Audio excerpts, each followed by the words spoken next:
issue. As a DOT secretary, my role is to be one of education, public involvement, public awareness. And before I get to our first three speakers, and we're going to get we're the warm-up act, and the governor will be here soon. But the first thing I want to say is just a little bit about the road bond and how important it is. We get basically three questions. The first question is this going to require any new taxes? The answer to that is no. The second question is, what's in it for me? Well, it turns out that if you look at the map here, there's 600 projects throughout the state. Every type of work, you have to think about all these parts of the governor's program taken together, but taken together, 600 projects, all sorts of work all over the place. The general bond projects are the most expensive projects. They're the ones here on the list. And what's so important about that is the general bond program, general obligation bond program, is $1.6 billion. If you look at the green pie chart, the green slice on the pie chart, that's that very large part of it. And it's so important that folks need to understand that in order to do all of the rest of the 600 projects, we need that money in place for the expensive projects. And the reason I say that, what's in it for me is the 600 projects, but the third question is what happens if the bond doesn't pass? What I'll say is a tremendous missed opportunity for economic recovery. Tremendous missed opportunity for good investment. The bond rates are wonderful right now. And then the final thing I'll say is that we have to contract all the other work that we're trying to do because we have to cover those expensive projects with the dollar we have. So it's really dramatic and a real problem if this doesn't pass as far as what the impact is on all this other work we're trying to do. So that's what I'm going to say as far as education, and then I want to go ahead and move on to our next speakers. The first speaker I'm going to call forward is Mr. Chris Hamilton. He represents the Business and Industry Council. He's a real partner with us here, has been at many of these road shows with us. And so, Chris, with that, I'd like you to come forward and make a few remarks. Thanks. Thank you, Mr. Secretary. I'm going to be relatively brief. As Tom indicated, I'm part of the warm-up act for the governor, and if he comes in, I'm still talking, he's going to tell me to get the heck out of the way. So I am going to be brief. I wear a couple hats. I'm also representing the West Virginia Coal Association, which is my day job, the one I actually get paid for, and that's what I've done for a lifetime, being involved with the coal industry and coal association.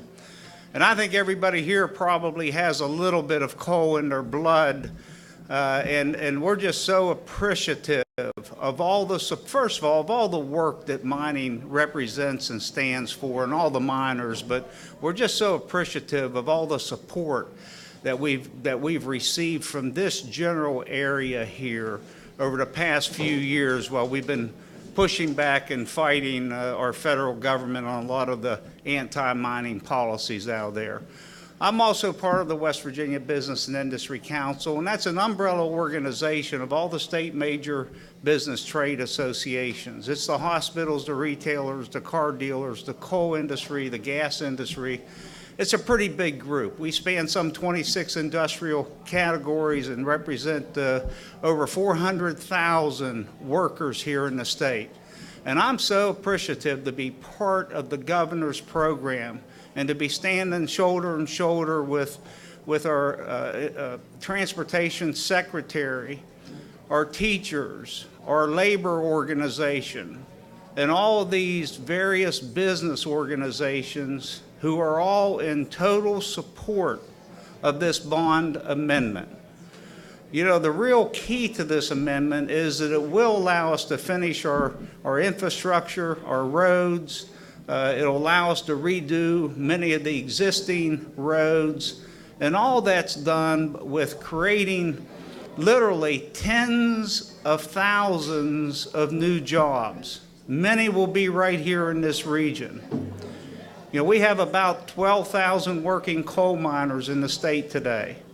And this bond proposal has the ability of creating over 40,000 new jobs, 3.5 or 4 times the number of working miners. And these are all good construction jobs, road building jobs, jobs that miners will qualify for because of their unique industrial experiences.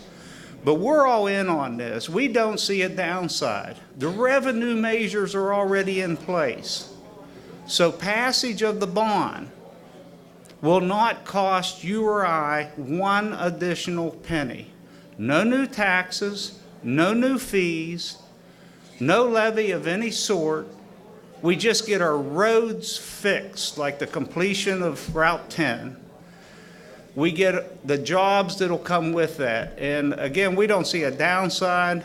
We're 100% for it, unconditionally support passage of the road bond, and would encourage you to learn more about it. And we believe that the more you learn about it, the more favorably you're going to speak in support of it. Early voting starts tomorrow. That's key to this. It's key to get the actual vote out of the people that support the bond. The referendum or the election day is October 7th, but early voting starts tomorrow. Appreciate the opportunity to be here. Appreciate the opportunity to work with the Secretary and our coalition. Thank you so much. Thanks, Chris. In West Virginia, when we build roads, we have to work with our private partners in the biggest sort of way. We don't have the staff or the resources internally to do the work, so we work with our West Virginia consultants, we work with our West Virginia contractors. It's a wonderful partnership we have, and so our next speaker is Mike Clauser, representing the Contractors Association of West Virginia. Come on forward, Mike. Thank you, Mr. Secretary. I am Mike Clauser with the Contractors Association of West Virginia. We represent about 425 members who are building West Virginia. And I have had the distinct pleasure for about the last 5 or 6 years to come down and visit Route 10 and the construction. And I started at the top of the mountain when our members started excavation and started to see that road just slowly and then more rapidly come to fruition. I was on it last year when they started putting down asphalt. And to come back, 3 weeks ago, Mr. Secretary, to have the ribbon cutting on that road, that was just an exciting time for all West Virginians, not just here in southern West Virginia. Because when you look at Quarter H, when you look at Eastern Panhandle, when you look at Northern Panhandle of the state, no development can occur unless there is a safe and modern highway system. And I don't think anybody knows that better than people in southern West Virginia on what the benefits of Corridor G have been for many, many years. And that's where we see the Roads for Prosperity bond amendment, the benefit of having a much more completed transportation system statewide that we can create jobs immediately and create jobs for the future. You will hear from the governor, 48,000 jobs that are going to be created.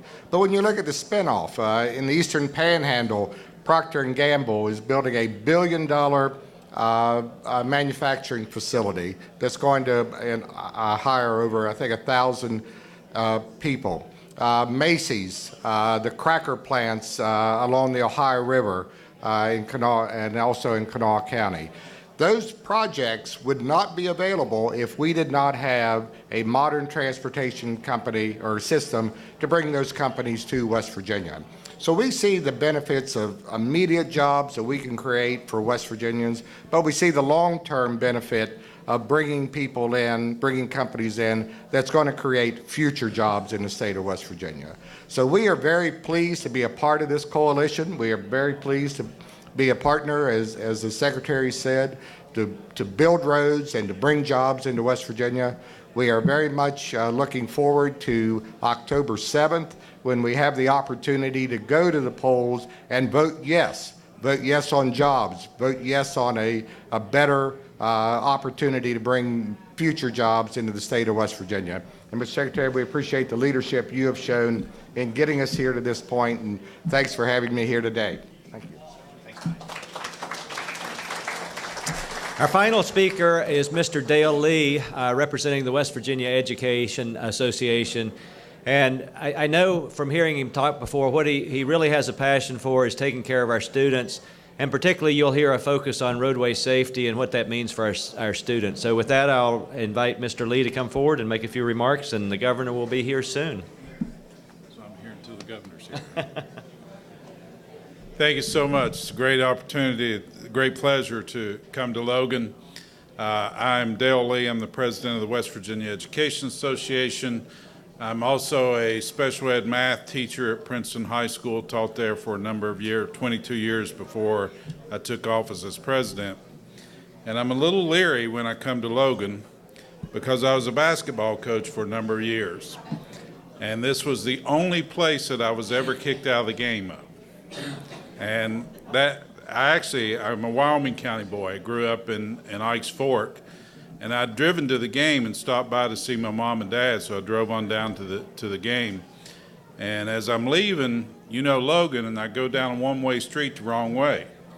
Well, when they kicked me out of the game, they had a police officer come to escort me off the floor. And I walked onto that floor by myself. I could walk off by myself. So as I'm leaving Logan, I go down a one-way street the wrong way, and the lights flash. Police stops me and looks at me and says, "Aren't you the coach from Princeton?" Same guy that was going to escort me off the floor. I said, "Yes, sir, I sure am." He said, "It's not your night, is it?"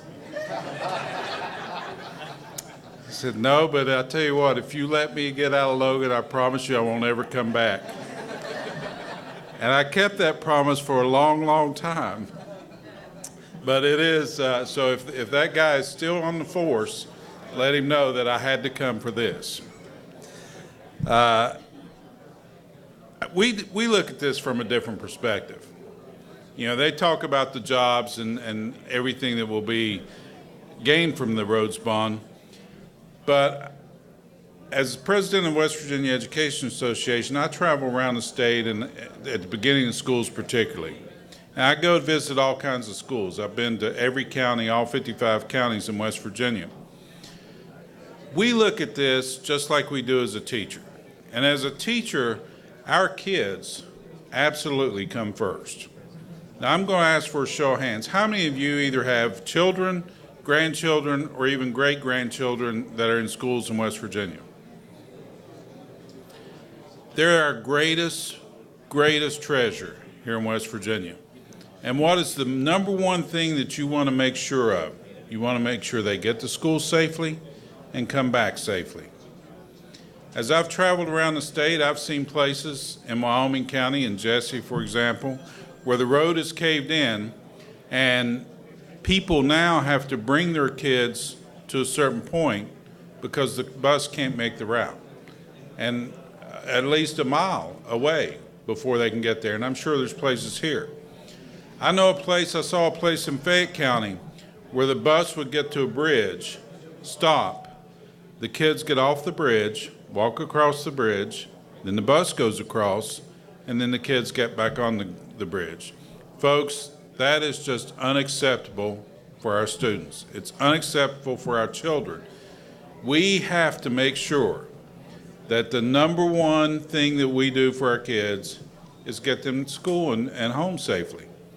And our educators too. Our educators are the same ones who are driving these roads and are going in all kinds of conditions to make sure that they educate our children. As I said, I grew up in Wyoming County. And education is the great equalizer. We all know that. It has allowed us, all my brothers and I, to have dreams come true. And it's the same thing for the kids still down here. Education is the one way that can make their dreams come true. It can make everything happen for them. And that's why we need the best schools, the safest roads, and the best teachers. Now there's another component of all this, and it's the opportunity to bring jobs back to West Virginia. As I traveled the state, the only place in the state that has a growth in student population is the Eastern Panhandle. We all know in Southern West Virginia we're riffing teachers every year, right, because of the loss of enrollment. Wouldn't it be nice to be able to say, we need to hire 10 new teachers next year, 15 new teachers next year? Wouldn't it be nice to have our kids graduate and say, I want to come back home. I want to come back to Southern West Virginia to work. Now, the teacher in me has to give you a little bit of history lesson. 1952, the only Wyoming County governor was elected, Governor Marlin. And Governor Marlin said then, if we don't invest in roads, infrastructure, and education, we're going to face a continual up and down flow. And he wanted to do some things that would have built roads and built highways, particularly in southern West Virginia, where billions of dollars have come out of the ground and gone the state. Think about, have we followed his vision and built those great roads in southern West Virginia? You know, the same roads that I traveled as a teenager to get to come to Logan or to go to Man or to go to Oceana. Those are basically the same roads that I travel now. My daughter and I went to Westside back in May to give a scholarship, and we rode the same road that I'd driven 45 years earlier as a high school student. Think about how long it took to build the road from Man to Logan. I mean, my gosh, it started when I had hair.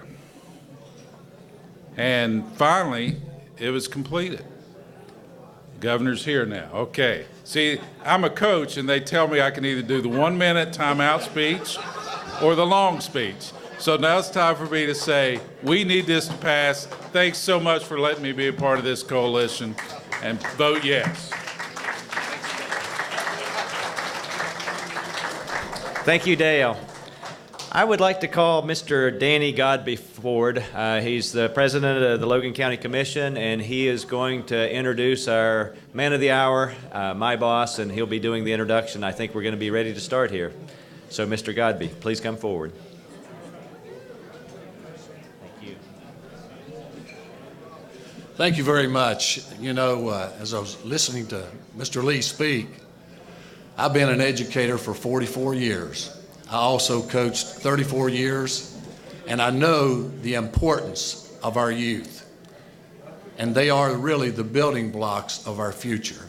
And we certainly do need to invest in our youth. You know, I'd like to welcome each and every one of you here today on this event. You know, it's a treasured thing, and we're thankful here in Logan County that we do have this opportunity to have this event put on.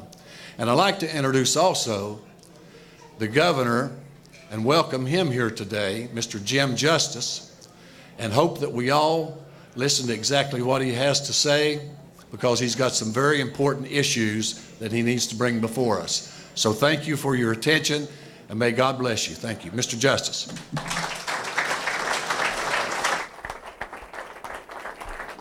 Y'all, please sit down. Sit. Oh. Good to see you there. How you doing? Good to see you. Okay, y'all. Please, everybody sit. This is kind, Danny. Thank you, sir.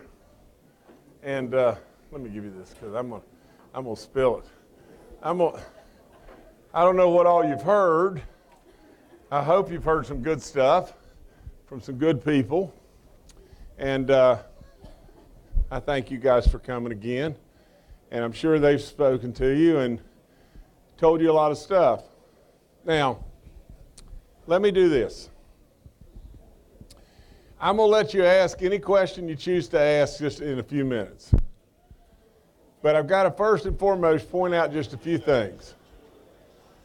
We have an opportunity, and the opportunity is right around the corner, to finally do something in West Virginia that will head us on the right path.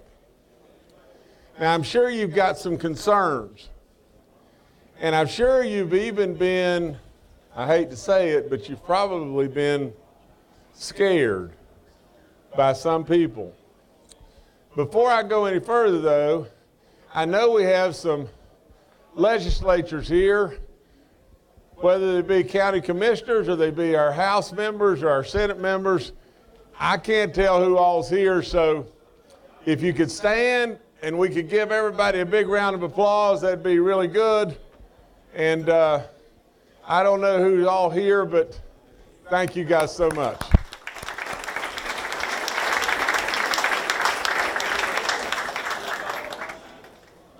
Now, let me tell you this. There's a lot of exciting things going on. And believe it or not, there's a lot of really goodness headed our way. You see, I've got to go through some of the same things that I say all the time. And when I came to this party, you know, I came with a real deficit. If you'll just be fair and you'll just say, well, when I arrived, we had a $500 million hole in the bucket. We drained Rainy Day down to the point where we were derating our bonds. The coal business was really, really, really tough. And where are you going to turn? What are you going to do? So we tried all kinds of stuff, and I'm going to address this right off the get-go. You know, I worked really, really hard with legislators from both sides of the aisle. And at the end of the day, we had the opportunity of doing something that was much better than what we got done. Now, I'm not going to sit here and cast stones at the Democrats or cast stones at the Republicans, but at the end of the day, I wasn't able to do it as a Democrat. I may not be able to do it as a Republican. But the one thing that you can count on absolutely is just this. I didn't go there. I didn't run for office just to ride around in a parade or come here and have you pat me on the back, because that's not what you wanted me to go there for. At the end of the day, I don't think there was any way to continue on the path that I was on, because I wasn't going to be able to get anything done for you. Now, the other side of the coin is just this. Jim is still Jim. Really, I didn't run for office with any kind of idea in mind that I'm going to change parties. Why in the world would I put up with that hassle? Why did I run? Do you think really and truly that Jim Justice needs to be governor of the state of West Virginia for Jim Justice? You're crazy.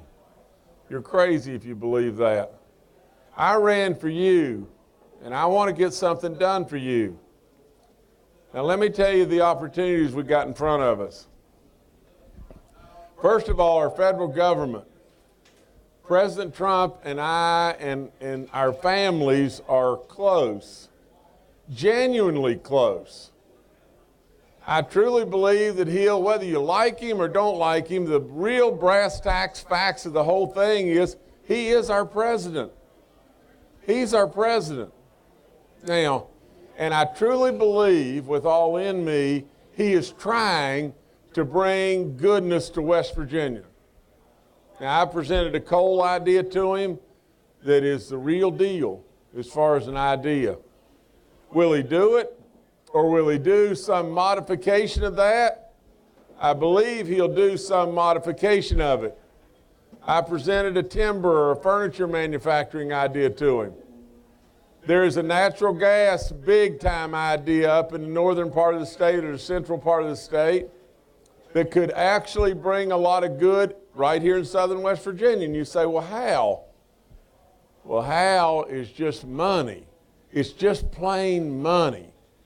If there are jobs created in the northern panhandle or in central West Virginia or eastern panhandle or in southern West Virginia, it helps all of us. It funnels money back into education. It helps all of us. Now, I want to tell you this. I want to be just as straightforward as I can be. Where did I grow up? Where did I grow up? I grew up in Beckley with my grandparents in Wyoming County and Copperston and Huff Mountain. Okay? Now, Cyclone. Now, where did I grow up? You know, now just think about it. I spent so much time in Oceana, West Virginia in the coal fields, it's unbelievable. and all over this great place right here in Logan, I mean, with Willie Acres and Linda and on and on and on. Where did I grow up? I grew up with my grandparents. They didn't have indoor plumbing. I grew up with my dad as an only child living in a company-owned coal camp house. Where did I grow up? And the one thing you can count on, absolutely, on my grave, you can count on this. There is no way on God's earth that I'm going to let the southern West Virginia counties come up holding the bag. I'm not going to let you do that. There's no way. You can say anything you want, but I'm going to try with all in me to help you. Now, you got to help back, but you best better believe that, because no matter whether you like me or you don't like me, that's where my roots are, and that's what I'm going to do. Now, I want to help all West Virginians, no question about that, but oftentimes you've come up holding the short end of the stick, and you can forget that happening with me. That's not going to happen. The Coalfield Expressway's been in motion for 27 years. It's high time we get it finished. And on and on and on. You know, you have so many opportunities here, it's unbelievable. Whether they be tourism or the possibility of manufacturing or the coal, bringing coal jobs back, and on and on and on. We got to get it done. Now, let me read to you just one thing. I don't know where I put it, but I've got it somewhere. Just so you'll know this, and then I'm gonna let you ask whatever. This was just handed to me. In Logan, Boone, Mingo, Wayne, Lincoln, and McDowell counties, on these charts, because if somebody says, well, we're not going to get our fair share, think about this. There's 105 construction projects, $293.8 million. Do you know with the Obama stimulus package, the entire package was less than that for the whole state? 5,876 jobs right in those counties. Now, let me tell you this. You've been told that your taxes are going to go up.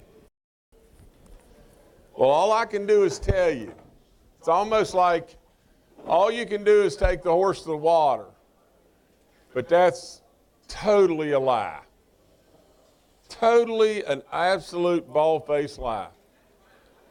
All the funding is in place right now. All the funding is in place, and your taxes will not go up a penny. Not one penny in regard to these roads. Another thing you've been told is maybe some of the monies won't go toward the roads. That's constitutionally not true as well. Every single dime of the monies that are in these buckets go to the roads. Some people may think, well, since this is a bond, bonds always carry with them an increase in taxes. That's not the case here. All the funding is in place. You may have been told, well, we're not going to get our fair share of the action and everything. Not the case again. So, the net of the whole thing is this. I can't see how there is any downside to a yes vote. I would love for someone to be able to accurately tell me how there could be a downside if you vote yes. But you know what I'll tell you? I'll tell you a big time downside if you vote no. Now let's just be fair again. Let's just be honest. That's all I ask. If we vote no and vote this down, let me tell you what's going to happen. And you can mark it down. The only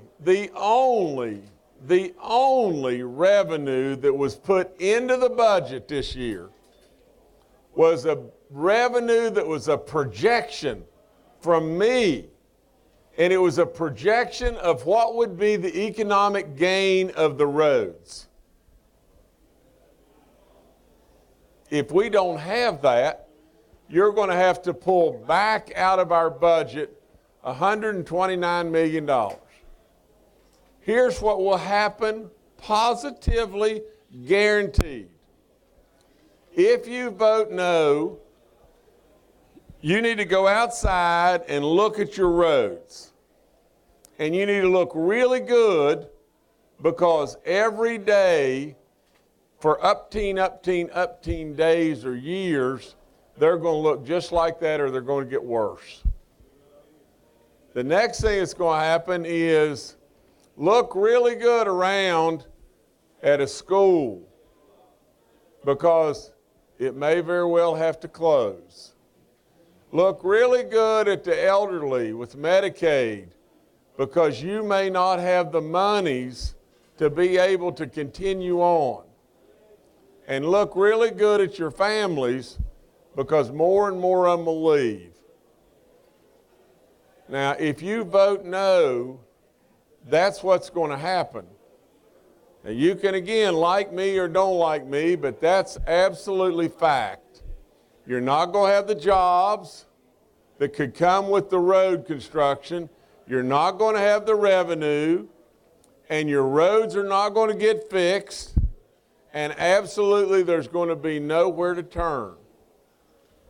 Now, if you vote yes, your taxes are not going to go up. Absolutely, there's going to be an up-teen amount of projects in southern West Virginia, and your roads are going to get fixed, and your school buses are going to be able to travel on roads that aren't that are not unsafe, and we'll be on our way. Now, will this be the answer to everything coming or going? No. But it will be a launching pad like you can't imagine. Can you imagine the entire Obama stimulus? This is probably 12 to 15 times that amount of money right now. Now, all we can do is come and tell you. Now, I'd like you to ask anything you choose to ask, and I'll answer it as best I possibly can. So please do ask, because at the end of the day, think about just one thing. I left my house today and very proudly drove 3+ hours to be here with you to tell you what I really think is a tremendous opportunity for our state. What happens if, for me, what happens if this doesn't pass? I'm going to be okay. There's a lot of you in this room that are going to be okay. But you know what? Every single person in this room knows a lot of people that aren't going to be okay. Now, all I can do is come and be with you and tell you from the bottom of my heart what we should do. Now, you've got to make sure that for all those that aren't here and are out in the wilderness and everything, that may have been scared by somebody spewing out venom in order to just be able to grandstand, to just be able to get attention or a headline in the paper or whatever it may be. Do you know that when we voted, and just think about our legislature, when we voted, every single senator in the state, Democrat and Republican, every single senator in the state voted yes. In the House, 90 people voted yes and 8 people voted no and 2 were absent. All you're hearing from on the negative side is a very, very, very small minority of people that are trying to spew out venom and scare you in order to get their name in the paper. I'm telling you, no matter what anybody may say, I'm telling you the bald-faced facts. Now, please ask me anything you want to ask. And you can ask me anything. Now, be my friend or be my enemy, it doesn't matter. Ask me anything you choose to ask. Yes, sir. Governor, I don't have a question as much as a comment, and thank you for coming to Logan County. My name is Jeffrey Lusk. I run the Hatfield-McCoy Trail System here, and Right. I actually grew up in Cyclone and Huff Creek at the foot of Huff Mountain, so I'm Yes, real sir. familiar with where you're talking about. But God bless for you. our tourists coming into southern West Virginia, one of the number one complaints we get is this highway infrastructure. So they're coming from New York and Pennsylvania, and anything we can do as a state to accommodate those tourists to get to southern West Virginia, to get to our Hatfield-McCoy trails it's going to be positive for our economy. It's going to be positive for the Hatfield-McCoy trails. It's going to be positive for the 44 lodging providers that have made investments on those trails, putting in rooms for folks to stay in. So, I just want to say we appreciate you being here. Certainly, this is good for southern West Virginia, and I know, at least in my business, the tourism business, that roads are critical to our success, and this will go a long ways and help you alleviate some of the concerns our riders and our guests have coming to southern West Virginia. So thank you. Thank you, sir. Thank you for all you do. Let me just say one thing about that too. When you're trying to attract people to a place, what's the very first thing that they look at? I don't care, let's just say you. If you want, if Indiana, your company, Indiana was trying to get you to come to Indiana or Hawaii or wherever, what would the very first concern that you would have? The very first concern normally is, well, what are the schools like? What are the schools like? Because we got kids and I worry about my kids. And the next thing will come up on your standard of life will probably be, how am I going to get around? How am I going to get to the convenience store? And if you go there and the road's half washed out going to the convenience store, you just about as a state could offer that company anything under the sun, and you're not going to get them to come here. So standard of life, roads are really high up in standard of life. We got to have good roads. I can't say it enough, but my grandparents are buried on my dad's side at Jesse. And on Memorial Day weekend, of course, I'm there a lot. And, and I'm trying to talk to the good Lord and talk to them. And they were really, we were really close. Probably as close as my parents and I. And, but on the way down there, and you know this everywhere around here, but there's slips where not the shoulder's injured, but the shoulder's gone, but part of the pavement on the edge is just straight down. When are we going to need to read the next headline that school bus tire went off that, went 40 feet over the hill, we lost 19 kids? You know it, it's all over the place. We can't continue to live like this. Now we can't. And this crazy office, there's nothing egotistical about me, but it leads you to make egotistical thoughts or statements. But really and truly, and I mean this, I've said it over and over and over, everywhere I go.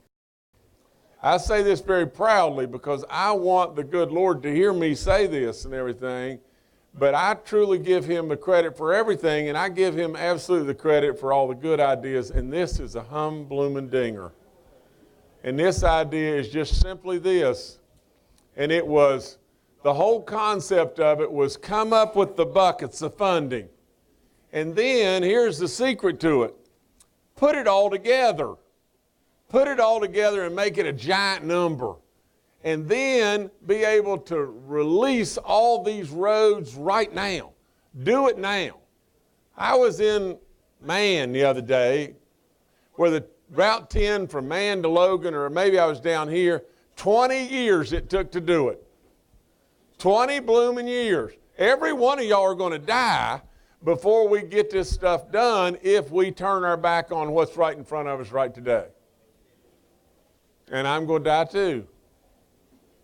And we're probably all going to die 50th. The other flip side of it is just think about this. Think about all these jobs. Think about just nothing but the payroll taxes.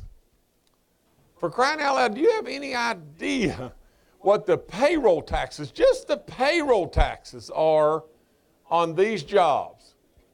It could be $200 million. Well, where's that $200 million go? It could spend back into education. It could spend back into helping our vets or helping Medicaid or whatever it may be. Are you just going to throw it away?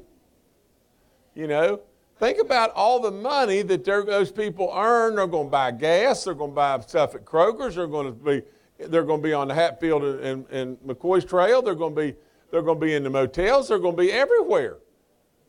They're going to be buying big gulps at 7-Eleven. You know, they're going to be paying sales tax. For those that live here, they're going to be paying income tax. And you may say to yourself, well, how many West Virginians are going to get these jobs? You know what we want to do? We want every single one of these jobs to be filled with a West Virginian. Can we do that today? No. But you know what? We can amp up our community colleges and our tech schools. And you know what we can do more than anything? Listen to me, please. Listen to me on this. How many of you have loved ones that have had to move to get a job? Now, you know, I know it's more than 2 people. How many of you have, now don't be afraid, I want to see your hands.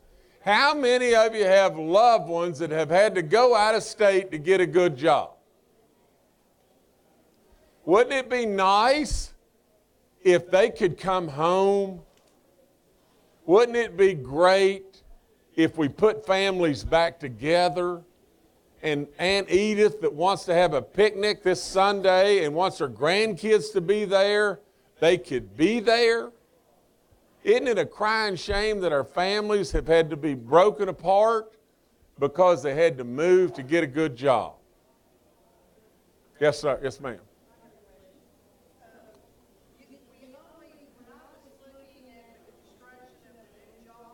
Right.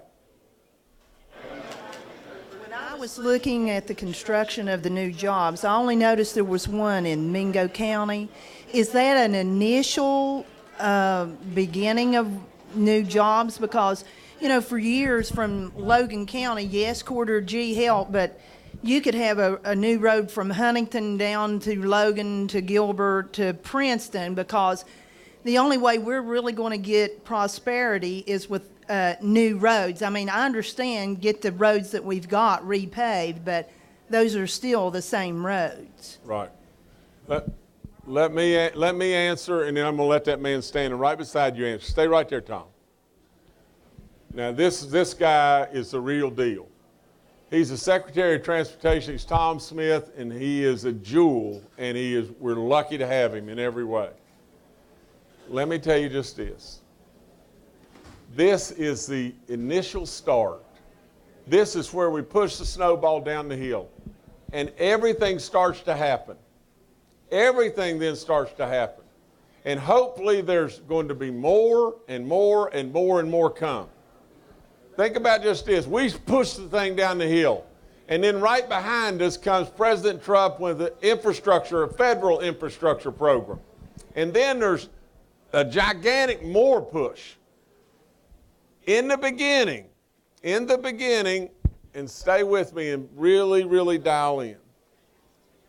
In the beginning, you only had so many jobs that were engineered and the environmental studies done. We have to release those first because those are the ones that can create instant jobs.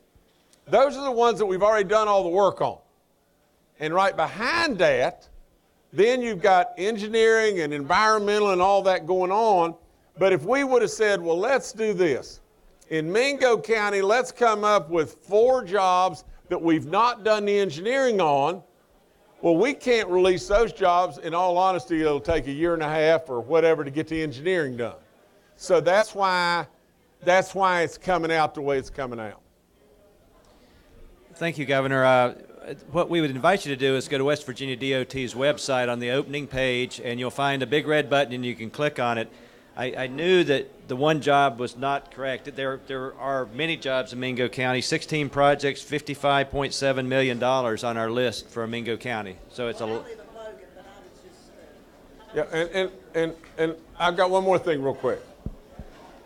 If you know of a road and you think it ought to be on the list, you know, we are soliciting, we are welcoming you to call and have a dialogue with our people and raise the attention and the awareness of the highways people to projects that need to be done too. Sir, were you asked? Okay. Yeah, Governor, I was, you being West Virginia's prodigal son, I'm the chairman from the Republican Party over Mingo County, and I was glad to see you down there with Trump when you repented that night. So, Okay. but I tell you what, though, you know, I'm really serious. I think it's an exciting time right now, and we need these roads. I mean, you know, roads, that's what we need, but I think it's a good time right now if people understands here this relationship you have with Trump. And I tell you what, it's just... It helps our region. No, okay. I wish the Commerce Secretary was here and everything. There's a few problems in regard to Hobet, but that project is still moving forward. And you know, we're not turning our back on that in any way, shape, form, or fashion. That project is, now it's got some issues and everything, but that project is moving forward. There's a lot of really interesting things that are happening there, from the federal government, to the branches of service, to lots of different things that are happening there. I wish he was here. He could explain that better than I. Let me tell you, I got to tell you a real quick story. I'll make you laugh about President Trump and everything. I'll make you laugh about my wife, but let me go back to this.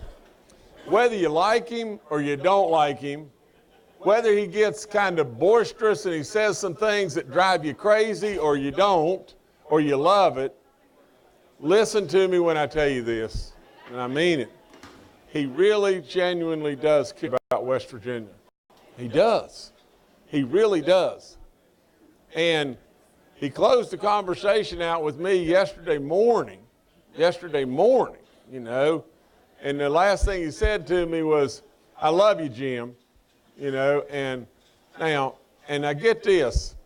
Yesterday morning, I was at my house and I was getting ready to leave and everything, and I was just in the bathroom just messing around and everything. And at 5:30 that morning, the Secretary of Energy, Rick Perry, called, and we talked about a bunch of stuff that's going on and everything in West Virginia at 5:30 in the morning now. And I asked him, I said, "Son, when did you go to bed?" And he said, "Well, I go to bed every night about 9 o'clock. And I said, "Well, I didn't go to bed till 1 o'clock in the morning, and I usually get up at 6. Will you leave me alone until 6 o'clock? And everything." And we laughed and all that kind of stuff. But anyway, now I'm messing around in the bathroom and everything, getting ready to leave. It's about 8 o'clock. And I hear the phone ring, my house phone. Now, they always call on my cell phone. But the house phone rings, and honest to God, if the Lord takes me from the earth this very second, my house phone rings, and I hear my wife answer the phone, and then Kathy says, the way she talks, she said, "Jam, Donald Trump's on the phone." And I thought, are you kidding me? And everything. So I pick up the phone in the bathroom, and I'm standing there, half naked, talking to Donald Trump, and he's talking. He says, he goes on and on and on about all kinds of different things that we're working on, that we're really working on. Well, For good or for bad, I have a real relationship with him, and for good or for bad, he really does want to help West Virginia.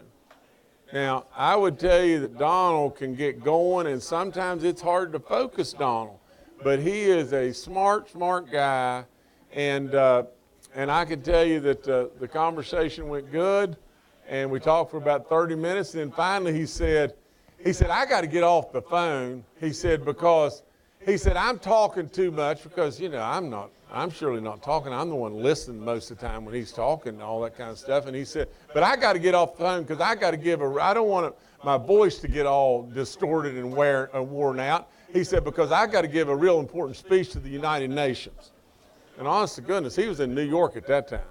So the long and the short of it is, I really, truly, in my heart, I believe with all in me that this is our chance.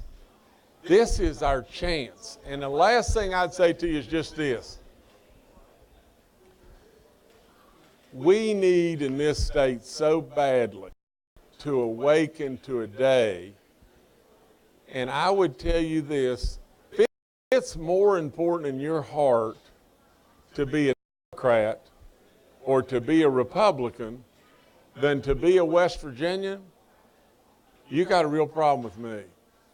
That's all there is to it.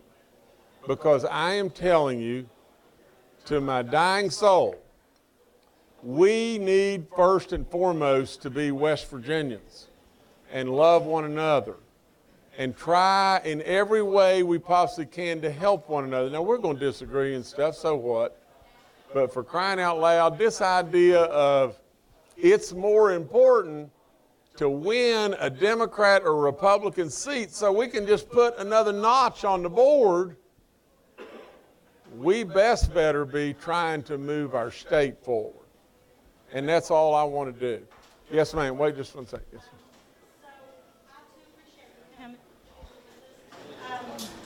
we're in the mining industry, and you know we've taken a big hit down here. Several years ago, we had 40 people working for us. We got down to 2 people. We hung on, and now we're back up to 40 people again. So we've learned that we need to diversify our economy. So we're transitioning to manufacturing, and we need these roads for us to be able to compete in the manufacturing world. So I think that, you know, this is a no-brainer. We really need to get our roads fixed, and I really thank you for coming down and visiting with us. thank you so much. Did you say you were in the mining business? Is that correct? Yeah, we repair mining equipment, underground mining equipment. Right. I'm sorry. Yeah, that's good. That's great. That's great. Listen, let me just say this too. You know, my son's running the mining side of our operations, and for those of you that are related in any way to all the mining, I'd say everybody in the whole room here is. But you know, I've seen wages go from $16 to $30 to even higher than $30. And I've seen communities like right here and all over the place, whether it be even Keystone, you know, but you know, I've seen communities starting to come back to life. And you see people at the car dealerships and at the movie and at 7-Eleven or here, you know, and eating wonderful pizza or on and on and on, you know. But doesn't it make you feel good? Doesn't it give you hope? Doesn't it give you absolutely something to cling to? And don't you believe that it's going to get rid or really help us get rid of this drug addiction and all the stuff that we have? You got to start with something. You got to start first and foremost with hope. Now, listen to me and listen really good. And unless anybody else got any question? I'm sorry. Yes, sir. I've got a couple of comments I would like to make. First off, you keep talking about coal. I'm a retired coal miner. I worked 40 years in the coal industry. Question. Nobody would like to see coal come back any more than I would. I would like to see the people that follow me be able to make a good living. But at the same time, we need to face reality. Every politician that comes down into the coal fields talks about the war on coal and how we're going to make coal come back. I tend to listen to people a little bit smarter than I am. And I'm referring to people like the president of American Electric Power. AEP is one of the biggest buyers of coal in West Virginia. He knows the coal industry because at one time, 51% of the electricity in West Virginia was generated through the burning of coal. Now, the president of AEP says coal's not coming back. He says we will not build one more coal-fired power plant. He says we can't. He says because there's such an abundant supply of cheap natural gas out there, that is what we have to burn. The president of First Energy of Ohio made the same comments. The president of CSX just 2 weeks ago made the comment that we're not buying any more railroad cars. We're not investing in any more engines to transport coal because coal is dead. Now, these are presidents. These are CEOs of major corporations. They didn't get there because they're stupid. I tend to listen to people like that. I wish coal would come back, but we need to be honest with the people in southern West Virginia. We need to forget about this war on coal, and we need to try to diversify the economy of this state. That's the only way West Virginia is ever going to see any improvement. Nobody wants to see better roads any more than me and the people that's in here. That's why they're here. That's why they came here today. They've got other things to do just like I do. But we need roads. When you get into a situation, I want to be for this. I want you to convince me.